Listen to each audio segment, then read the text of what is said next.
Jesus. Estamos aqui nesta manhã tão calma, tão maravilhosa. O Senhor raiou mais esse dia para nós.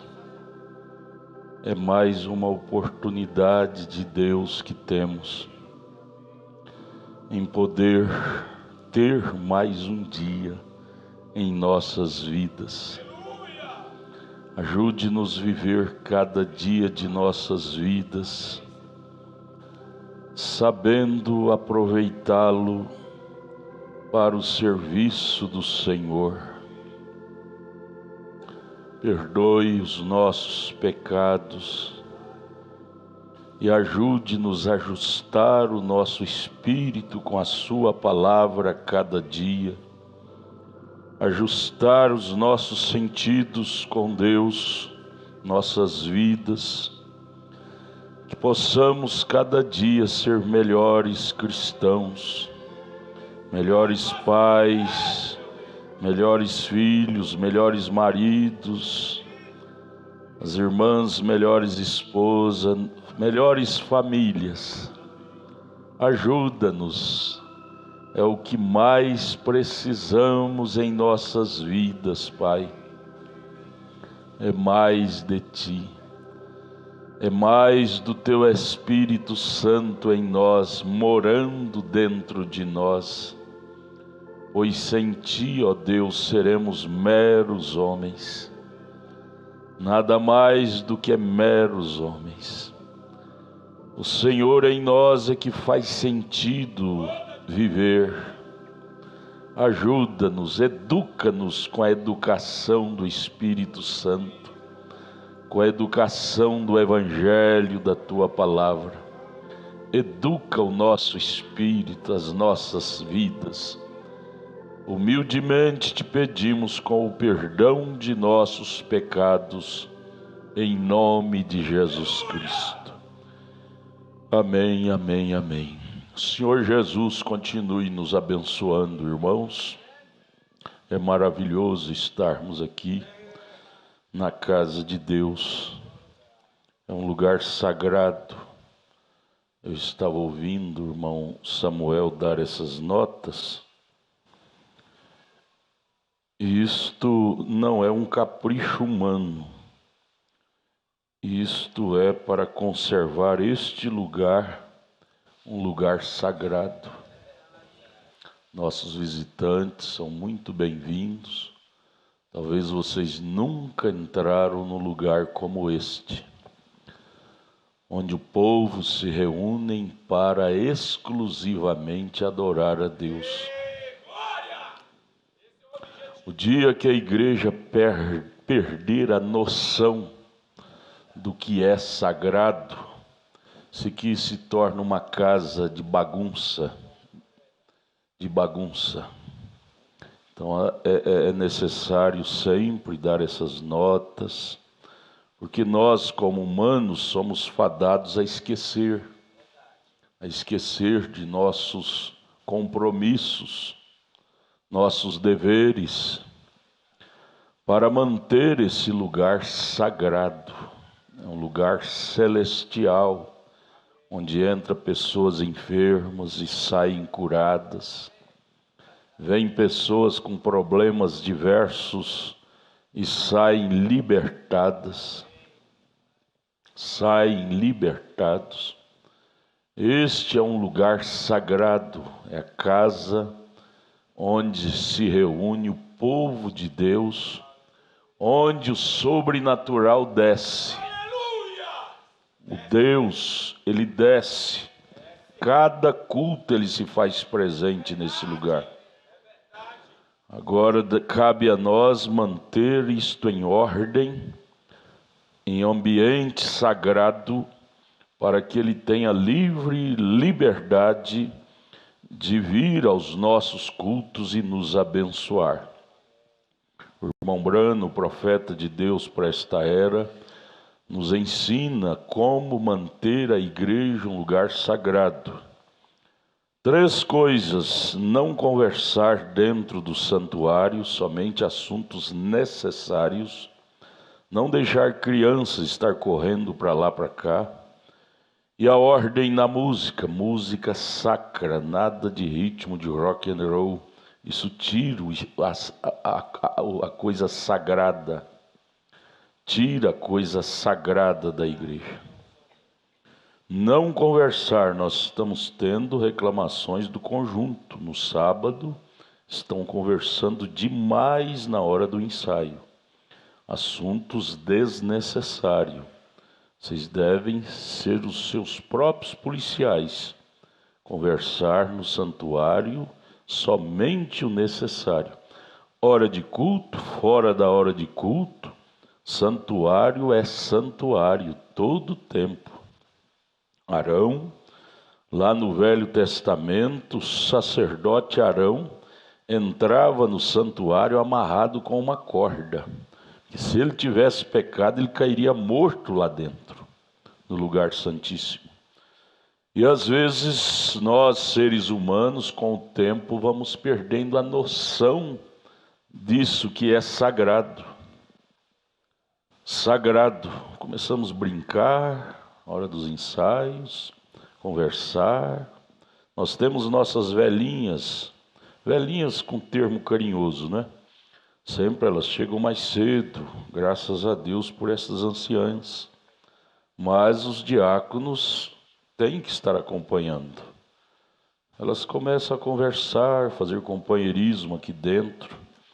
Isso deve ser mantido um lugar sagrado, para que a presença do sobrenatural esteja aqui. O irmão Brana diz, quando você quebra a ordem da igreja, aquele culto e o culto que vem será anulado para você. Quando você quebra a ordem da igreja. Eu quero lembrar aos jovens, eu tinha anunciado o dia de Natal, nós termos uma reunião especial com os jovens. Mas alguns vieram pedir se podia liberá-los para estar com as famílias. Tudo bem. Aí então vamos transferir para 1º de janeiro. Será terça-feira, 1º de janeiro. Nós vamos ter a vigília, não é? Do dia 31 para o dia 1º, segunda para terça, até lá para 1h da manhã. E depois, 2h da tarde, no dia 1º, vamos ter uma reunião aqui com a mocidade. Depois teremos um lanche, uma comida ali, junto com todos os jovens de 12 anos para cima, viu? Então, o trabalho com os jovens não será no dia 25 de dezembro, mas sim dia 1º de janeiro. Dia 25, então, você pode ficar com a sua família almoçando. É uma tradição, não é? Deve ser respeitada. Nós temos perguntas que vieram aqui, 2 perguntas. A primeira é, bom dia com Jesus, pastor. Pastor, Moisés e Elias morrerão junto com os judeus após a dispensação gentílica? Por favor, tire-me essa dúvida. Moisés e Elias, sim, está escrito em Apocalipse 11. Apocalipse 11 está escrito que eles... Onde está aqui? Apocalipse 11, vamos ler? Apocalipse 11, verso 6. Estes têm poder para fechar o céu, para que não chova nos dias de sua profecia. Quem fez isso no Velho Testamento? Elias, não é? Tem poder sobre as águas para convertê-la em sangue e ferir a terra com toda sorte de pragas, todas quantas vezes quiserem. Quem fez isto? Moisés. Então, as 2 testemunhas, 2 profetas que virão aos 144.000 judeus que estão esperando por eles lá em Israel, Moisés e Elias. Verso 7. E quando acabarem o seu testemunho, a besta quer dizer poder, que é o romanismo, que sobe do abismo, lhes fará guerra e os vencerá e os matará. E se vos matar, não só os dois, como também aqueles que lhe seguirem, que serão 144.000 judeus, que são os eunucos, restantes dos eunucos que estão esperando por eles lá. E verso 8: e jazerão seus corpos mortos na praça da grande cidade, que espiritualmente se chama Sodoma e Egito, que é Jerusalém, onde seu Senhor também foi crucificado. Onde ele foi crucificado? Em Jerusalém. E homens de vários povos, tribos e línguas, nações, verão seus corpos mortos por 3 dias e meio. Então os corpos ficarão estendidos lá em Jerusalém, de Moisés e Elias e daqueles que lhes seguem, não é? E não permitirão que seus corpos mortos sejam postos em sepulcros. Será a lei, nós vingamos, que eles farão um destroço terrível lá em Israel. Converterá água em sangue, parará o céu para não chover, por 3 anos e meio. E os que habitam na terra se regozijarão sobre eles e se alegrarão, porque matou, né? O problema foi sanado. 3 dias e meio seus corpos estendidos lá, isso será televisionado para o mundo inteiro. Se você acontecer de você ver isto, diga: o arrebatamento já aconteceu e eu não fui. Não queira você estar aqui para assistir isso. Isso será transmitido em cadeia mundial. Eles verso 10, que habitam na terra, regozijarão sobre eles e se alegrarão, e mandarão presente uns aos outros, porquanto estes 2 profetas tinham, eles vão chamar de tormento, né? Tinham atormentado os que habitam sobre a terra. E depois, verso 11, depois daqueles 3 dias e meio, o Espírito de vida vindo de Deus entrou neles, e puseram-se sobre seus pés, e caiu grande temor sobre os que os viram. E ouviram uma grande voz do céu que lhes dizia: subi cá. E subiram ao céu em uma nuvem, e seus inimigos o viram. Isso é realidade. Esses são os 2 profetas. Agora fala, e os 144.000? Aí você anota aí no rodapé, ao lado dessa colocação de Apocalipse 11, na mensagem das eras, a revelação de Jesus Cristo. Eu estou com esse compêndio aqui da voz de Deus, não tem parágrafo, mas é a página 28. O irmão Brana cita que eles estarão lá no milênio, 144.000. Veja, agora estes 144 não estão na noiva, não são parte da noiva, são servos. De Apocalipse 14, verso 4.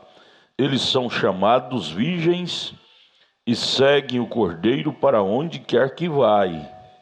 O fato de que eles não têm se contaminado com mulheres mostra que são eunucos. Você sabe que no palácio do rei, quem serve a rainha são homens castrados, eunucos.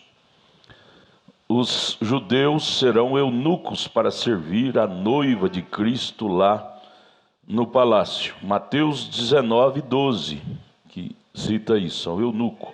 Os eunucos eram os guardas das câmaras nupciais.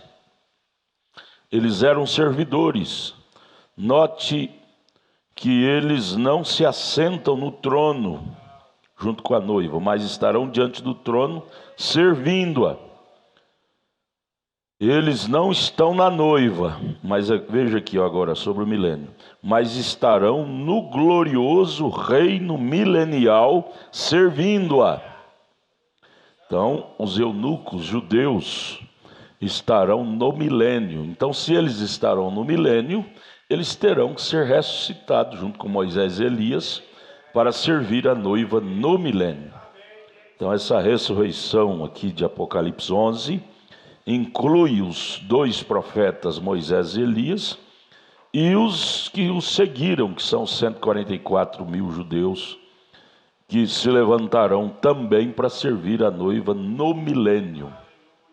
No milênio. Amém, amém, amém. Eu creio que foi explicado, né? Agora vamos a outra pergunta. Eu gosto, se você tem pergunta, mande para domingo de manhã. Escola dominical é uma escola, não é uma escola, é uma palestra. Esta aqui veio de uma jovem. Pastor, o que o senhor me fala de eu namorar com um rapaz? Ele ainda não está trabalhando, não tem uma profissão, só está estudando. O que o senhor me fala disto? Se me manda pergunta, porque confia na resposta que é de Deus, né? Você não deve mandar pergunta se você não crer que a resposta é de Deus. Eu escrevi aqui certos tipos de sofrimento que nós podemos evitar deles. Existem certos tipos de sofrimento na nossa vida que nós podemos evitá-los. Por exemplo, este é um deles. A moça namorar com um rapaz que ainda não tem uma profissão, não está trabalhando. É um sofrimento que você vai pegar com a sua própria mão, porque não tem jeito de você namorar sem se apaixonar. E essa tal da paixão judia com a pessoa. É um sofrimento. Não come direito, não estuda direito, vai estudar só pensando nele. Porque paixão é um sentimento doloso. A palavra paixão é um sentimento doloroso que une todos os seus sentidos em prol daquilo. Paixão. E você pode evitar disto. São sofrimento que nós podemos administrá-lo com sabedoria e evitar de passar por eles. Com a Bíblia, o que Paulo fala? Nem tudo que me é lícito me convém. É lícito uma moça namorar, um rapaz namorar. É lícito, nada contra. Mas me convém? Depende, se convém ou não, depende. Vamos analisar os fatos. Ele está trabalhando, ele tem uma profissão, ele já tem pelo menos um norteio para poder casar. Não tem uma profissão, não trabalha, só estuda. Então ele não tem condição de te oferecer um casamento. E aí você vai namorar com ele só para sofrer paixão? E aí vai 1 ano, 2 anos, 3 anos, 4 anos, 5 anos, 10 anos namorando. O que vai acontecer? A paixão é cega. A paixão é cega. A paixão não quer saber se você tem emprego ou não, se você pode casar ou não, se você tem casa ou não. Paixão é paixão. E aí extrapola. É difícil o namoro hoje que não é extrapolado. Começa a pegar na mão e aí vai indo e a carne vai dando lugar. De repente uma vida promíscua. Tudo isto é falta de administração de nossos sentimentos. Você pode evitar desses sentimentos, de alimentar certos sentimentos que não vai te fazer bem. Para que isto, gente? Para que isto? Para que isso? Não necessita de estar se expondo. Você deve ser dona de seus sentimentos. Domine seus sentidos para que eles não te dominem. Nós temos que buscar de Deus esta grandeza, porque se nós buscar, Ele nos dá a grandeza para administrar nossos sentidos. Se você buscar, Ele te dá. Para alimentá-los, liberá-los, somente em coisas que vai edificar. Tem coisas que não vai te edificar. O namoro, ele não tem condição de casar, está estudando, não tem uma profissão. Para quê? Só para judiar com seus sentimentos? Vai apaixonar, aí vai emagrecer porque não come mais, não estuda, até repete de ano na escola, porque não passa, porque o pensamento é só ele, e não dá conta nem de se concentrar nas matérias da escola. Você está te destruindo o seu futuro. Não, vamos pôr os pingos nos is. Cristianismo, amados, não é só santidade. Oh, santidade, igual santo de parede. Não. Cristianismo, ele trabalha na área espiritual e também trabalha na área sentimental, na área física. Cristianismo abarca todo o nosso ser, corpo, espírito e alma. Não é porque somos crentes que temos que ser giral de pancada, tudo liberar, não. É irmão, mas ele não está preparado para namorar. Ele está em fase de amadurecimento. Tudo bem, ele é bonitinho, pastor, bonitinho, mas não está na hora, não está preparado. Para que você vai sofrer? Por seu pescoço a forca para sofrer? Tudo bem, se ele é seu, ele vai ser um dia. Se não for seu, nunca vai ser. Esse medo de perder tem levado tantas pessoas ao ponto de ter que tomar remédio controlado por depressão. Paixão. A paixão é cruel se nós alimentar ela em nós. Aí tem que tomar remédio controlado, vai para a clínica de repouso. Magrinha. O que foi, minha filha? Está doente? Paixão. Vai lá no psiquiatra, tratar com psiquiatra. Paixão. Gente, nós temos que ter grandeza para administrar nós mesmos. Os sentidos são seus. Você tem que ser dona de seus sentidos. Ah, mas tem pouco rapaz na igreja. Lá no mundo também tem. Leia Isaías capítulo 4. A Bíblia diz que no fim do tempo as mulheres serão mais do que os homens. Terão 7 mulheres para cada homem. Isaías capítulo 4. Não é só na igreja não. Então você tem que aprender a te amar mais, minhas filhas. Te amar. Eu falo isso com amor. Eu falo isso com amor em meu coração. Te amar e te expor menos. Colocar os pingos nos is. Pode, ele tem condição de casar? Não tem. Então chega para ele e diz: irmão, tudo bem, nós podemos até nos casar um dia, mas primeiro vamos deixar as coisas acontecerem.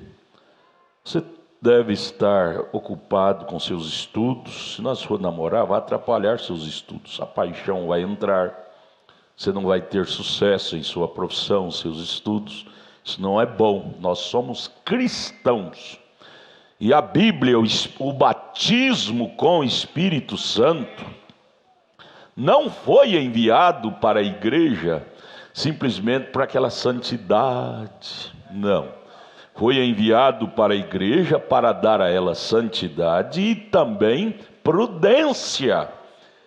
Prudência, sabedoria, autocrítica. Não existe uma pessoa que tem mais prudência do que um homem, uma mulher cheio do Espírito Santo. Ele é lúcido em seus passos, em suas decisões, em seus afazeres. Ele é cônscio de suas responsabilidades. Cristão, cheio do Espírito Santo. Ele é simples como a pomba, mas é prudente como a serpente. Ele tem lucidez. É bom ser crente, gente. Ser crente, você se torna uma pessoa lúcida, uma pessoa bem-sucedida. Pessoa bem-sucedida é uma pessoa cheia de Deus. Cheia de Deus. Então, o que o senhor me fala de eu namorar com um rapaz? Ele ainda não está trabalhando e não tem uma profissão, só está estudando. Trate ele bem, seja amiga dele, amigo dela, Mas digo, ó, não vamos sofrer não, vamos esperar a coisa acontecer, você ter seu emprego, seu trabalho, sua profissão. Aí nós conversa sobre o assunto. Talvez você é meu predestinado, você é minha predestinada, mas vamos dar tempo ao tempo, vamos precipitar não. Nós estamos vendo essas meninas aí na fase da puberdade. É a fase mais perigosa do ser humano. De 12 até, por que não dizer, de 10 até 20 anos. É uma fase terrível, em que as glândulas estão na flor da pele. E se ela não tiver muito de Deus, ela dá passo errado. Depois vai chorar demais. Por que eu tomei decisão precipitada, casei de qualquer jeito? Tanto ela como ele, não é? Isso, o pastor ensina isto para os poupar de sofrimento. Poupar. Isso não é só para as moças, é para os rapazes também. Rapaz prudente, ele sabe administrar a si mesmo. Administrar suas situações, fases da vida. Isso já é tempo, isso ainda não é tempo. É tempo de eu me envolver com isso. Isto ainda não é tempo de eu me envolver com isso. Eu não tenho respaldo financeiro para mim pensar em me envolver com isto. E fazendo assim, vocês vão ser mais felizes. Vão sofrer menos vergonha, menos dissabores, não é? É doído ver pessoas dando passos errados na vida e depois não ter mais retorno. Um casamento errado não tem retorno. Casou, depois o nome muda. É mulher divorciada, marido divorciado, mulher largada do marido largado da mulher. O nome muda, não é mais o João, a Maria, não. Aí tem apelido. É o João divorciado, é a Maria divorciada. Cria apelido. É um apelido que é ruim, não é? É ruim para o ser humano ter. Tudo isso falta de critério. Tendo critério, vocês poderão estar livres desses apelidos ruins. Deixa a coisa acontecer, Deus vai dar para você aquele que você merece. Se a Bíblia diz em Gênesis 2,18 que não é bom que o homem esteja só, dar-lhe-ei um adjutor e vice-versa, é porque ele tem adjutora para você, tem o adjutor para você, moça. Ele tem. Só esperar, só ter paciência. Deus não deu uma adjutora por irmão Edilson? Fake só. E Deus deu uma irmã linda, a mais bonita para ele, não é? Feio não tem gente feia. Cristão, por exemplo, você convive e fica bonito com o tempo, você vê que feio é o diabo, né, irmão Edilson? Feio é o diabo. Mas Deus tem, não precipite não perca a paciência não faça antes da hora não você vai sofrer. Deus não ama ver nenhum dos seus filhos sofrendo sentimentos de paixão. Você tem que estar apaixonado por Deus, pela palavra, pelo batismo do Espírito Santo, pelo céu, pela vida eterna. Esta sim é uma paixão que compensa trabalhar ela dentro de nós. Paixão por aquilo que é honesto, por aquilo que é puro, por aquilo que é verdadeiro. Paixão dele é ser um verdadeiro profissional na área tal. Primeira paixão é se tornar um profissional na área tal. Depois ele vai mexer com outras paixões, outras sedes, né? Estamos estudando a mensagem sede. Sabe por que o pastor ensina isto? Porque o pastor vos ama. O pastor quer vos poupar de sofrimento. Eu já fui jovem também e eu sei quanto que isso dói. sofrimento chamado paixão, dói. Eu gostaria de vos evitar dessa dor chamada paixão. Você não precisa de sofrer isto. Amém? Eu creio que foi respondido. Então guarde isto. Há certos tipos de sofrimento que podemos evitá-lo. É só nós sermos maior do que aquilo. Você de dentro, que é a sua alma, é maior do que o você de fora. Você tem sempre que carregar essa consciência. O eu de dentro é maior do que o eu de fora. O eu de dentro é Deus. E eu tendo esse governo de Deus em mim, essa carne que é o eu de fora, tem que estar submissa ao eu de dentro, ao governo de dentro. Não é? E isso é maravilhoso, isso é maravilhoso. Você ter domínio próprio das coisas te fará bem. Feliz, feliz, feliz, feliz, não é? É bom ser feliz. É bom estar de bem com a vida. Estar de bem com a vida. É ruim estar de mal com a vida. Para que essa cara de sofrimento? Não estou bem com a vida. Aí você vai analisar, o culpado é você mesmo. Precipitou, puxou o gatilho antes da hora, tomou decisões precipitadas. Aí fica de mal com a vida. Não, é bom estar de bem com a vida, ainda que comendo arroz com farinha, mas estando de bem com a vida, você é uma pessoa feliz. Feliz, feliz, feliz. Vamos ficar de pé, vamos ler a Bíblia para continuarmos o estudo da mensagem. Salmo 42. Salmo 42. Como o servo brama pelas correntes das águas, assim suspira a minha alma por ti, ó Deus. A minha alma tem sede de Deus, do Deus vivo. Quando entrarei e me apresentarei ante a face de Deus? Quando? Como o servo brama pelas correntes das águas, assim minha alma suspira por Deus. Jesus, ajude-nos a escolher lições práticas da Bíblia. O profeta lia a Bíblia ensinando, tirava da Bíblia para nós lições práticas. Ajuda-nos a escolher lições práticas da Bíblia. Em nome de Jesus Cristo, com o perdão de nossos pecados, te pedimos. Amém. Podeis assentar, irmãos. Amém, amém, amém. Ame isto. Se você amar isto, você vai ser um homem feliz.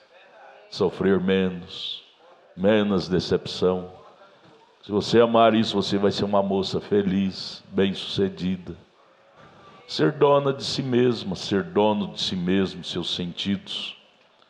E o Papai do Céu vai ficar feliz de ver você feliz. Quando você levanta de manhã sorrindo, feliz, o Papai do Céu chama lá os querubins, os serafins, e sai na sacada da glória e diz: veja lá, meus filhos, querubim, serafim, veja como eles estão felizes, sorrindo um para o outro. Sorria para sua irmã, sorria. Sorria para o seu irmão, sorria. Deus ama ver os filhos dele felizes, sorrindo. Pegue na mão de sua irmã e diga: irmã, parabéns por você estar aqui. Pegue na mão de seu irmão e diga: irmão, parabéns por você estar aqui. Amém. Glória a Jesus. Família, somos uma família. Família unida. Família que trabalha em conjunto com o mesmo objetivo. Objetivo de cristianismo, honestidade, sinceridade, integridade. Isso é valor. Isto é valor. Valor, irmão, não é dinheiro, não é medida com dinheiro. Tanta gente tem dinheiro que não sabe nem a quantia. mas no entanto não tem valor. Vive uma vida sem um pingo de valor. Vida imunda, suja. Valor fala de caráter, de personalidade, de grandeza espiritual, postura espiritual com as coisas do dia a dia. Isto é riqueza. Riqueza, você pode dormir tranquilo à noite, você não mentiu para ninguém, não traiu ninguém, não enganou ninguém. Então você dorme à noite tranquilo, em paz. Com Deus eu deito, com Deus eu durmo. Se Deus me abençoar, terei amanhã um dia feliz de novo. Feliz, feliz, paz, paz, paz. Não tem riqueza maior do que ter paz. Paz consigo mesmo, paz com seu próximo, paz com a Bíblia, com Deus. Isso é de bem com a vida. Isso é estar de bem com a vida. Isto é riqueza. Riqueza é medida pela qualidade de espírito que você constrói em você. Eu preguei ontem lá em Taguatinga sobre isto. Vida eterna tem mais a ver conosco do que com Deus. O que cabia a Deus em relação à nossa vida eterna, Ele já nos deu. Deu a Bíblia, nos deu um profeta com a mensagem pura, nos deu os ensinamentos. Deus já nos deu o que cabia a Ele fazer em relação ao nosso destino eterno, a vida eterna. Agora, cabe 100% a nós administrar o que Ele nos deu. Não é aquela coisa, estou esperando em Deus. Deus já nos deu o que cabia a Ele dar. Para mim ser um crente vitorioso, estou esperando em Deus. Para mim ser uma moça vitoriosa, estou esperando em Deus. Ser um marido vitorioso, estou esperando em Deus. Não, isso é uma conversa fraca. Tudo na vida, em relação ao nosso bem, Deus já nos deu. Ele não nos deve nada, nada, absolutamente nada. Nos deu a Bíblia, os ensinamentos, de tudo que concerne a vida humana aqui na terra, está aqui na Bíblia, os requisitos, conselhos. Deus não vai descer novamente para refalar a Bíblia, Ele já falou. Até uma profecia, o irmão Brando nos ensina, profecia repetindo o que está escrito na Bíblia. O irmão Brando disse, é falsa. Deus não precisa de repetir o que está escrito. Profecia é aquilo que não está escrito. Deus não nos deve nada, nós é que devemos tudo a Ele, tudo. Mas vamos estudar a mensagem, sede, página 9, a partir do parágrafo 55, nós paramos no domingo atrasado, não é? Vamos prosseguir aqui na página 9, parágrafo 55. Agora ele fala sobre o servo brama pelas correntes das águas. Assim minha alma suspira por ti, ó Deus. Fala sobre o servo. E aqui no 55 o irmão Brana disse: agora há uma grande lição aí, nesse Salmo 42, vejam. E Davi dizendo aqui, como servo brama pela corrente de água, a minha alma brama por ti, ó Deus. Agora, aquele servo é um veado, né? Você sabe. Aquele servo sabe que a menos que encontre água, ele perecerá. Quando ele está mordido por um cão selvagem ali na mata, ou atirado por um atirador, um caçador, ele corre, porque quando ele bebe água, a tendência é estancar aquele sangramento. Então ele corre para uma direção onde tem um rio, ele tem o faro cheio, ele percebe aonde tem água, o lado, a direção. E ele simplesmente não pode viver sem as águas. O profeta diz: eu já os rastreei muitas vezes depois de serem feridos. Quando chega a uma corrente de água, ele a atravessa e bebe um gole, sobe para o outro lado da colina, volta a descer, atravessa, bebe um gole de água e sobe de novo. Você nunca o alcançará enquanto ele seguir aquela corrente de água. Você nunca consegue pegá-lo. Quando ele bebe a água, suas forças se revigoram. Mas uma vez que deixar a corrente de água, se não puder encontrar outra corrente de água em algum lugar, você o apanhará logo depois. Ele fica fraco, vai o sangramento daquele tiro, daquela mordida do animal, vai sangrando, ele morre logo em seguida, se ele não encontrar água.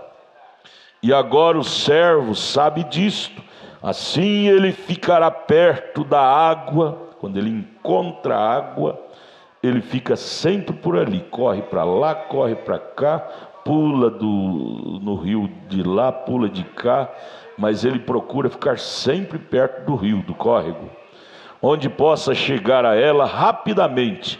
Agora você poderia imaginar um servo com o nariz empinado, que foi pego em algum lugar onde não há água?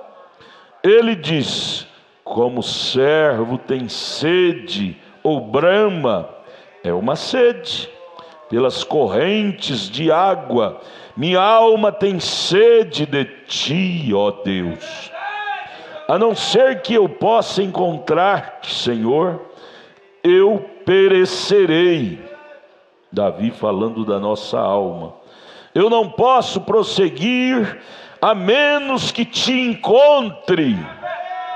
Esse é o veado lá no mato, atirado ou mordido por alguma fera. Ele só consegue sobreviver se ele estiver perto da água para tomá-la, e aquilo vai estancando o sangramento. E este animal sou eu, ser humano, seres humanos. A Bíblia fala do natural, apontando para nós, seres humanos. O diabo, que é o maior predador é Satanás. E ele nos atira com tantos balaços: concupiscência da carne, concupiscência dos olhos, soberba da vida. 24 horas por dia ele está nos mirando para nos acertar. E às vezes ele acerta. Você vê aí, às vezes tem irmão firme, nunca caiu, mas de repente você fica sabendo, o irmão teve um deslize na fé e aconteceu aquilo com ele. A irmã teve um deslize na fé, aconteceu aquilo com ela. O que foi? Esse predador chamado Satanás o mirou, o alvejou e o conseguiu. O que ele deve fazer é correr para a fonte das águas. Água é a palavra de Deus, água da vida. Davi é esse servo atirado pelo balaço chamado concupiscência da carne.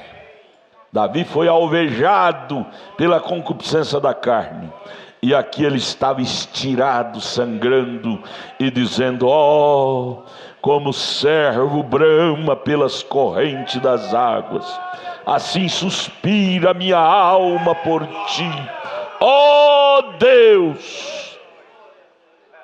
Oh, irmãos, e me diga, quem pode levantar o dedo e dizer que, não vamos falar nem de 10 dias, cada dia o diabo não te atira um balaço? Enquanto estamos nessa dimensão humana, estamos vulneráveis a esses balaços do inimigo. Nenhum de nós podemos dar ao luxo de dizer que o diabo não nos acerta balaços durante a nossa caminhada. Acerta. Ele nos pega em nossos descuidos e às vezes nos acerta. E aí vem então a urgência, a emergência daquilo que Jesus nos receitou: orai sem cessar, orai e vigiai. Para que isso? Para curar essas mordidas desse predador chamado Satanás, para nos curar desses balaços que esse predador chamado Satanás nos atirou. É com a oração é que cicatriza esses balaços.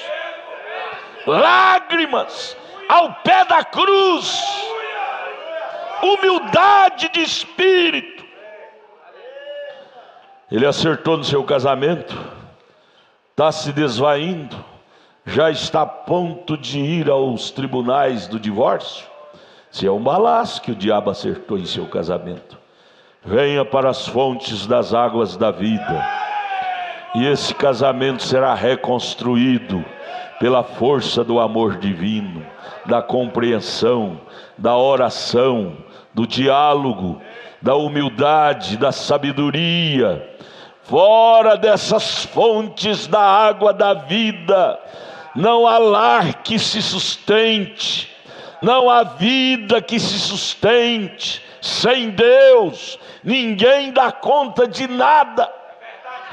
Por causa disto, a sociedade brasileira está toda desmoronada.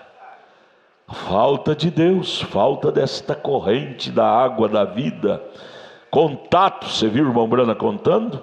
Quando o cervo, o veado lá no mato é atirado, ele corre e não sai de frente das águas. Pula para lá, pula para cá, mas fica sempre ali perto das águas. Se há um tempo, igreja, que nós como seres humanos precisamos estar pertinho de Deus, 24 horas por dia, é hoje. Esse predador chamado Satanás, se ele te pegar fora de Cristo, ele te metralha, te estraçalha, te mata. E não tem ninguém bom para falar: eu dou conta de sobreviver sem Deus. Da maneira carnal, todo morto e pensa que está vivo, não é? Mas vamos estudar, estamos estudando a mensagem sede pregada pelo profeta de Deus. Agora é o parágrafo, estamos no 57, é isso? Ele dizendo: sem o Senhor eu perecerei. É a terceira, última linha. E eu não posso prosseguir a menos que te encontre. Essa deve ser uma oração da nossa alma. Senhor, eu não posso prosseguir a menos que eu te encontre. Você lembra de Jacó? Jacó no vale de Jaboque chegou a essa conclusão, e ali diz a Bíblia que ele lutou com Deus a noite toda, e a frase que ele usava para Deus era esta: Senhor, eu não te deixarei enquanto tu não me mudares. É isso que resolve nosso problema. Solução do nosso problema não é lá na delegacia: eu vou registrar um BO, tive esse problema com fulano, vou registrar uma ocorrência, vou denunciá-lo. Não vai resolver. Estamos vendo aí no cenário, as mulheres denunciam o marido e o juiz diz: é 500 metros, ele não pode aproximar dela. Quem dá conta de segurar alguém? Eles vêm na surdina da noite, mata ela e some, não deixa nem endereço. Papel não protege ninguém, gente. O que protege é Deus, é o Espírito Santo, é o anjo do Senhor. Então ele disse: Senhor, sem ti eu perecerei. Eu não posso prosseguir a menos que te encontre. E quando um homem ou mulher, rapaz ou moça, sente esse tipo de sede de Deus, ele vai encontrar alguma coisa. Estão vendo? Se há um fundo que clama, há um fundo para responder. 58, parágrafo 58. Mas quando buscamos isto apenas parcialmente, dizendo, bem, vou me ajoelhar e ver o que o Senhor fará. Veja, você ainda não está sedento de verdade, arriscando a sorte. Eu vou à igreja, vou me ajoelhar lá no altar, vou ver o que vai acontecer comigo. Você não está encarando com sede da coisa. Tem de ser uma sede entre a morte e a vida, e então algo acontece. Quando você chegar ao ponto de estar entre a vida e a morte, como estava Jacó lá no Vale de Jaboque. Atrás dele vinha o sogro dele para matá-lo, Labão. Na frente vinha o irmão dele irado, que era Esaú, ia matá-lo. Ali ele estava entre a vida e a morte. Aí então a oração dele foi sincera. Oh, meus irmãos, quanto que necessitamos de uma oração mais sincera. Ana lá no templo, ela só balbuciava com seus lábios, mas daquele coração saiu uma oração sincera. Deus, dá-me um filho, tira de mim essa coisa que não deixa eu conceber, dá-me um filho. Oração que move a Deus é a oração da alma. Não é aquela reza decorada, todo dia a mesma coisa. Senhor, abençoa meu pai, minha mãe, meu filho, minha mulher, meu marido, em nome de Jesus, amém. Não passa nem do teto. Deixa o bandido pegar seu filho, as drogas, que você vai ver que sua oração vai ser mais sincera.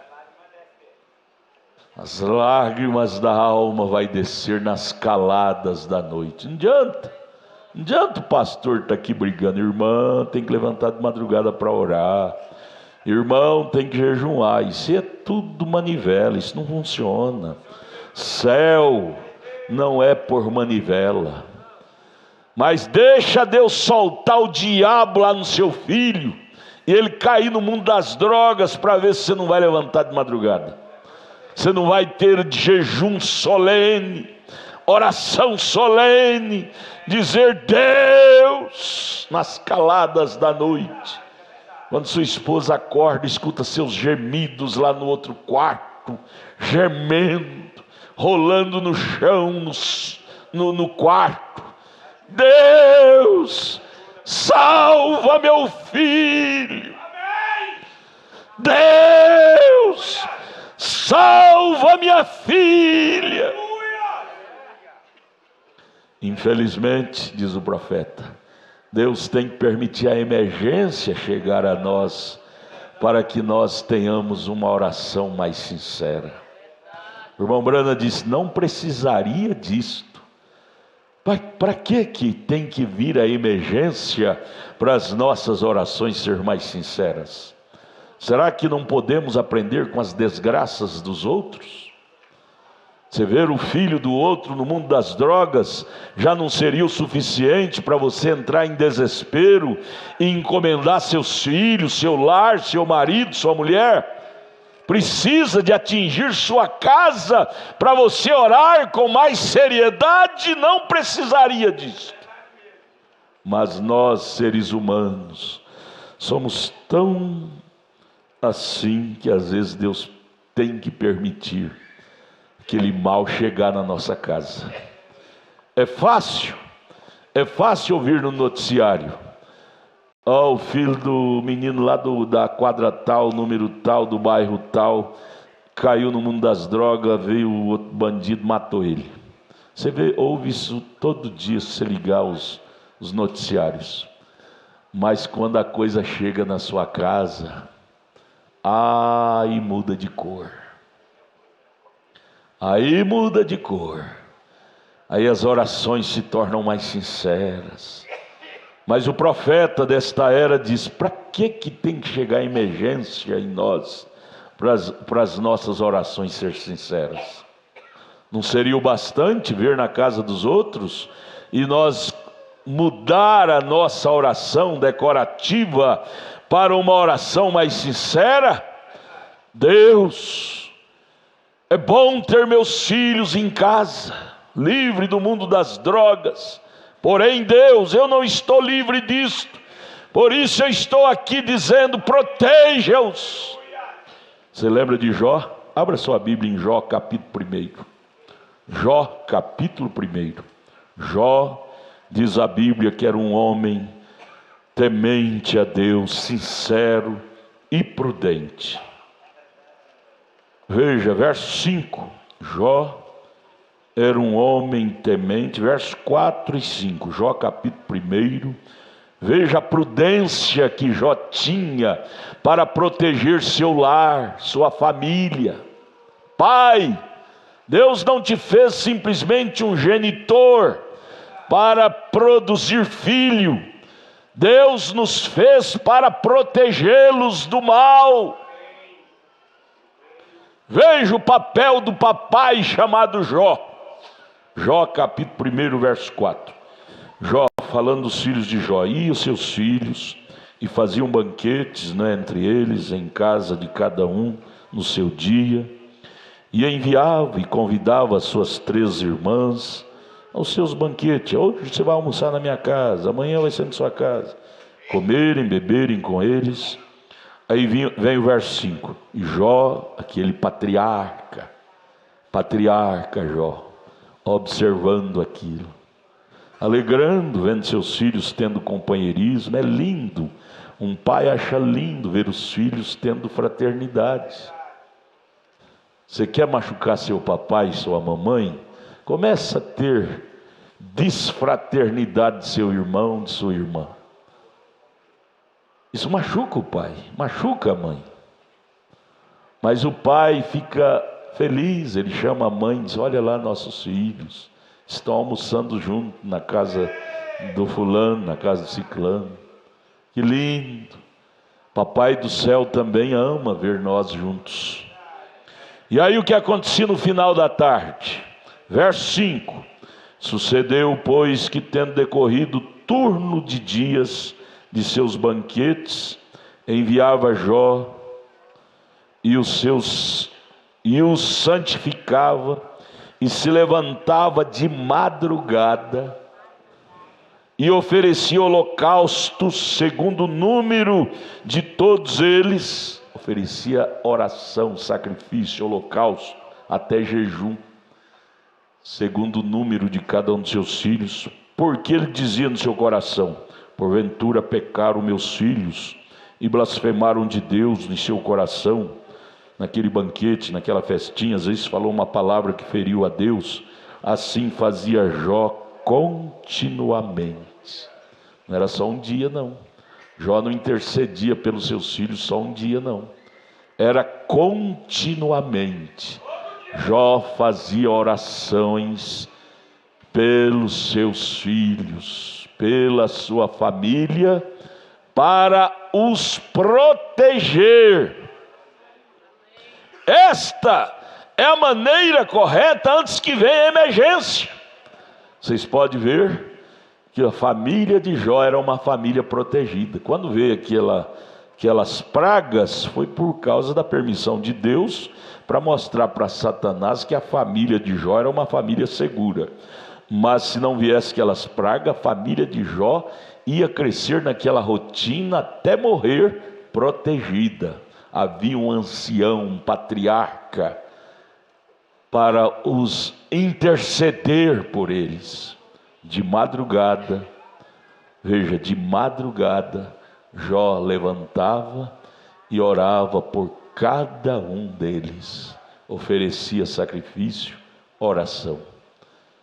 Eles não eram viciados, drogueiros, prostitutos, não. Eram meninos puros.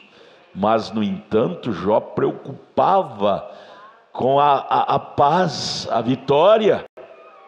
não precisava de via emergência, ele fazia aquilo, era coisa normal de Jó, orar pela família dele. Ô irmão, já pensou se todos os pais no Brasil, vamos falar de Brasil, fizesse isto, proteger seus filhos em oração, nós não precisaríamos de policiais na rua, não teria bandido, não precisaríamos de muitas coisas, penitenciárias, cadeias, haveria famílias protegidas pela oração de pais e de mães conscientes. A oração é a força da família, é a força da igreja, é a força da pessoa. Crente que ora é um crente que vence. Mas vamos voltar para o estudo da mensagem. Isso não pode ser uma coisa assim, como o irmão Brana menciona aqui, uma coisa leviana. Eu vou orar para ver o que Deus vai fazer nesse assunto. Não, tem que ser uma coisa decisiva. Deus, o Senhor diz em Marcos 16, que se orar sobre o assunto, aquilo será solucionado. E eu creio, então eu oro crendo, e aquilo vai acontecer vírgula por vírgula. Deus sustenta a sua palavra. Se há uma coisa que Deus não dá conta, é de negar a sua palavra. Agora cabe a nós confiar nele, nos trabalhar. Isso cabe a nós, nos trabalhar para confiar nessas palavras que Deus deixou. Isto sim é cristianismo. Vamos agora, o próximo parágrafo é o 59. O servo, também aqui verificamos que ele também tem outro sentido, o do olfato. O servo tem olfato para cheirar o predador. Você já viu o veado, quando está no mato, ele dá uma bocada no capim e uma percebida no ar. O veado, ele tem essa maneira. Ele tem esse senso do olfato para autoproteção. Ele é prudente. Veja, ele tem o sentido do olfato, que dispara um alarme nele quando o seu inimigo está perto. Aquele mau cheiro do inimigo, do predador, da onça, do tigre, ou mesmo do homem que está ali procurando as espreitas, ele sente o cheiro e dá um esturro e sai correndo. Isto é o alarme, é o apito. O que foi? Inimigo por perto. Ele sai correndo. Ô irmão, você sabe que esse alarme chama-se Espírito Santo de Deus? O Espírito Santo de Deus em nós, ele denuncia o diabo, ele denuncia o mal quando aproxima de nós. Marido, homens, por exemplo, homens, você só peca, quando eu falo você, eu sou o primeiro da fila. Nós homens pecamos por não ouvir o apito. Quando você começa com aquela amizadinha lambancenta com aquela mulher, ou vice-versa, o apito do Espírito Santo soa. Para com isso, está correndo perigo. Mas você desrespeita e segue em frente, cai. Eu caiu, porque você não ouviu o apito. Você não ouviu, não valorizou o apito. O Espírito Santo apita a nossa consciência, nos anima no que é correto e nos desanima no que é incorreto. Ele é o sonido da alma, que nos previne de males. Lá está um veado, servo, lá no mato. Ele é dotado, essa pequena criatura, é um sentido para se proteger. É o sentido do olfato, cheiro. Ele tem um pequeno alarme nele, certa coisa, que ele sente coceira no nariz quando o inimigo está perto. O olfato dá uma coceira e ele levanta e percebe o cheiro do inimigo. O Espírito Santo, ele nos dá esse sentido da percepção. Nós poderíamos chamar isso de discernimento. Porque as pessoas pensam que religião é santidade, aquela coisa, imagem de parede. Não é assim, não. Batismo com o Espírito Santo. Ser cristão é ser uma pessoa que tem discernimento das coisas, que tem lucidez das coisas, sabe onde entrar, sabe onde não deve entrar, sabe em que se pode se associar, onde não se deve associar. Isso são derivados do Espírito de Deus em nós. Isto sim é evangelho. Sou evangélico, no entanto, é um relaxado da vida. Não, evangelho é sinônimo de perspicaz, prudência, discernimento. Você discerne a coisa. Você chega e vê o ambiente, você diz: ó, por essa porta eu entrei, por essa porta eu estou saindo. Não sinto um ambiente bom. Companhias, ambiente nas companhias, companhias erradas, estraga os bons costumes. Por que um rapaz anda com o outro tem que estragar a vida dele? Uma moça cristã anda com a moça mundana, logo os comportamentos mundanos estão naquela moça.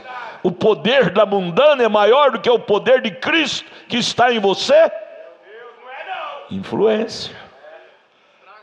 Falta de ter aquele sentido do olfato espiritual. Dizer: não, eu não devo estar nessa companhia, não. Ela vai me corromper. Água mole bate em pedra dura, bate até que fura.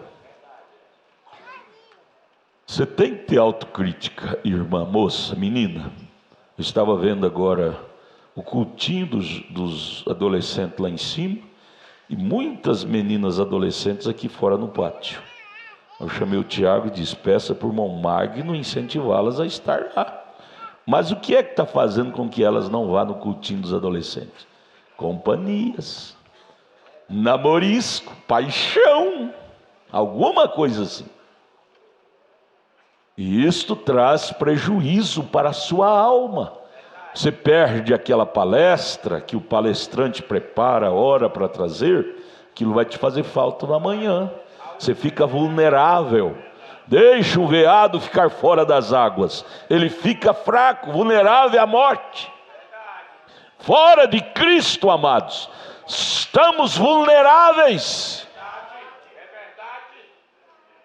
Devemos amar a nossa autodefesa, autoproteção. E essa autoproteção é Cristo. Cristo é que nos protege de ser uns futuros drogueiros, drogados, homossexuais e lésbicas. Esses males estão aí na terra, mas você pode caminhar entre tudo isto e isso não te afetar, porque você tem autoproteção. Você anda com Deus, você tem companhia com Deus, e esses espíritos não te afetará. Tudo depende de como você te administra.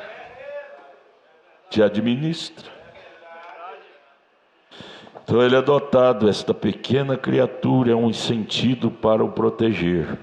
E ele é um pequeno alarme nele. O alarme que o veado tem, o olfato, cheirar. Certa coisa que ele sente cócega no nariz quando o inimigo está perto. Pode sentir o cheiro do inimigo. Você já chegou a essa conclusão? Sentiu o cheiro do perigo? Lá no trabalho, irmão Cacheiro, tem cheiro do inimigo. Eu já trabalhei muitos anos no Banco Itaú, lá em São Paulo. Era um jovem, eu não era feio. Fiquei feio depois que casei, que minha esposa me deu comida demais e engordei, né? Mas dizem que eu era simpático.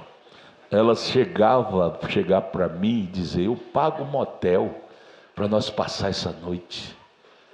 Aquela força maior vinha no meu coração e eu dizia para elas: não, eu não sou disto, eu não preciso disto, eu vou me casar um dia e terei minha esposa.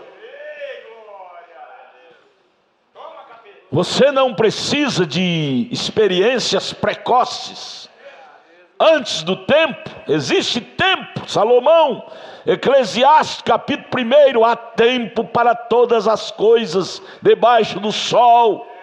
Tempo de nascer, tempo de crescer, tempo. Tudo que é precoce não é bom.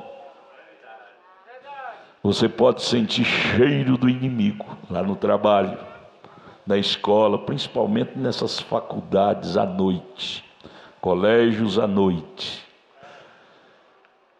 Cheiro de males. O que dá de homem casado, com namorisco, mulher casada nessas faculdades à noite, nesses colégios de noite, não é brincadeira. Há uma promiscuidade horrível.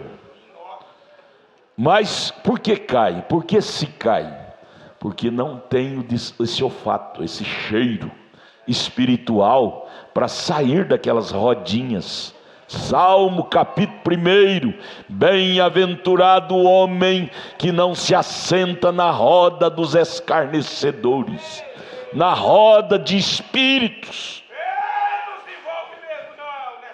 Menina, porventura não pode ter mais moças virgens nesse século 21 mais? Todas têm de se perder. Não pode ainda um rapaz chegar no altar, casar virgem. Eu me casei com 24 anos, virgem. A mulher única que eu conheci foi minha esposa. Para que isso? Você pode, se você chegar-se mais a Deus, você terá autocontrole, autodomínio. O Espírito Santo foi nos enviado para nos dar disciplina. Disciplina no corpo, disciplina no espírito, disciplina na alma. Evangelho é isto. O resto é conversa fiada. Veja, ele pode sentir o cheiro do inimigo, e ele sabe que você está lá, e ele foge. Às vezes a meia milha de distância ele pode sentir seu cheiro e fugir. O servo, o veado lá no mato, meia milha. Uma milha é 1 quilômetro e mais de meio, não é? Meia milha é mais quase 1 quilômetro. E o servo pode perceber o predador vindo, e daqui ele já sai para outro canto e foge, e não será pedrejado. Você pode sentir o cheiro, aquelas rodinhas dos amigos lá na escola, das amigas. Você pode sentir cheiro de pecado, cheiro de prostituição. Fuja, seja um servo de Deus, uma serva de Deus. Ou do lobo, ou agora é a página 10, ou qualquer perigo, ele é capaz de sentir, porque foi feito desta forma. Ou belisque, irmão que está dormindo ao seu lado, você foi feito para ter percepção das coisas. Você não foi feito para ser uma barata tonta. Tudo que vem você engole. Existe um passarinho lá no mato chamado urutau. Já ouviu falar do urutau? Ele fica com a boca aberta, o bico aberto. É um passarinho grandão. Ele senta lá em cima da copa da árvore e ele abre o bico, e à noite vem besouro, vem esses parasitas, e entra tudo na boca dele, vai só engolindo. Nós não somos um urutau da vida, não. Vamos engolindo tudo que o diabo joga. Deus te fez uma pessoa de perspicácia. Aleluia! Ele é capaz de sentir, porque foi feito desta forma. fazer diferente, você está traindo sua forma. Ele é um servo por natureza, e esse sentido nele é apenas um dos sentidos que Deus lhe deu para viver através deles. Sentido do discernimento das coisas, discernimento de espírito. Nós temos isso lá em Coríntios capítulo 12. Primeiro aos Coríntios capítulo 12, você vai ler lá, Paulo fala dos 9 dons espirituais. E lá do terminar ali ele diz: buscai os melhores dons. E eu te perguntaria, qual seria o melhor dom para nós buscarmos hoje? É de língua estranha? Língua estranha, você se alegra aqui, sai ali fora, o diabo te pega bem ali. Profecia é o melhor dom? Também não é não. Você usa a profecia para ajudar outros, e você? Não é ajudado. O melhor dom, eu destacaria esse, o dom do discernimento. Para você saber onde estar, onde não estar, em que se associar, em que não se associar. Entre os 9 dons do Espírito Santo, de 1 aos Coríntios 12, está o dom do discernimento. Há pessoas que quando acorda já está lá no buraco, porque não teve a perspicácia para saber dar cada passo, com prudência, com discernimento. Dom do discernimento. Nós vamos buscar esse dom para nós hoje. Sabe por quê, irmãos? Nenhum de nós temos direito de chegar lá no inferno e dizer: Deus, o Senhor é culpado de eu ter chegado no inferno. Nós não temos direito, não. Deus não tem culpa de nossos desarranjos. Ele nos deu sua palavra, Ele nos deu o seu Espírito Santo. O problema é que nós não buscamos de coração e levamos a coisa assim muito superficial. E aí o diabo, que é sorrateiro, você não tem prudência, mas o diabo tem. Você não tem perspicácia, mas o diabo tem. Você pensa, mulher, que aquele amigo, suposto amigo entre aspas, que está indo tomar cafezinho com você na sua casa, ele não está com malícia? Ele tem perspicácia, ele tem maldade naquilo. Não é amigo, não. Ah, é amigo do meu marido. Não, se fosse amigo do seu marido, ele estava lá com o seu marido, não estava aqui junto com você. E aí nós caímos e tornamos vítima. Ah, eu sou vítima. Não, você é vítima da falta de prudência, falta de perspicácia, de discernimento, de sabedoria. Deus, isso está escrito em 1 Coríntios 12, os 9 dons, e Paulo diz: buscai o melhor dom. E o melhor dom para nós hoje é o dom do discernimento, para discernir ambientes, espírito, companhia, amizade, e agarrar com aquilo que é melhor. Entre os males existe o menor mal para você se associar, se é que não pode ficar fora de nenhum, não é? Mas vamos ficar de pé, vamos orar. Hoje, 5 horas da tarde, teremos a Santa Ceia do Senhor. Vamos orar, irmão Samuel. Senhor nosso Deus e eterno Pai, nós te agradecemos, ó Deus, por essas chuva de ensinamento, Pai, onde nós podemos ouvir Tua palavra, onde nós podemos saciar esta sede, Pai. A nossa alma se sente bem, ó Deus, estando na Tua casa, se alimentando, ó Pai, do maná que o Senhor tem derramado, que o Senhor tem deixado, ó Pai, cair no nosso meio, Senhor. Nesta hora nós dizemos a Ti, Senhor, graças te damos, Senhor. É tão bom, Pai, podermos ouvir estas palavras. Isso estrutura as nossas almas, as nossas vidas, Senhor. as nossas famílias, Pai. Ó Deus, criar nossos filhos ouvindo isto, Pai. Eles podem até, ó Deus, sair deste caminho, mas eles não vão esquecer isto, Senhor. Ó Deus, obrigado, Senhor, por este tempo.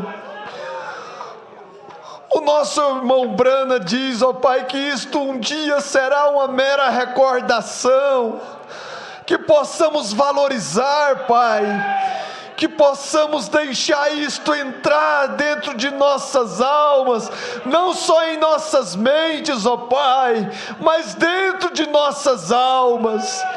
Continue abençoando o nosso pastor, esta igreja, Senhor, este ministério, dando saúde a ele, a todos nós, Pai, pois assim nós te pedimos, no nome do Senhor Jesus Cristo, e nós te agradecemos. Amém, Jesus, amém.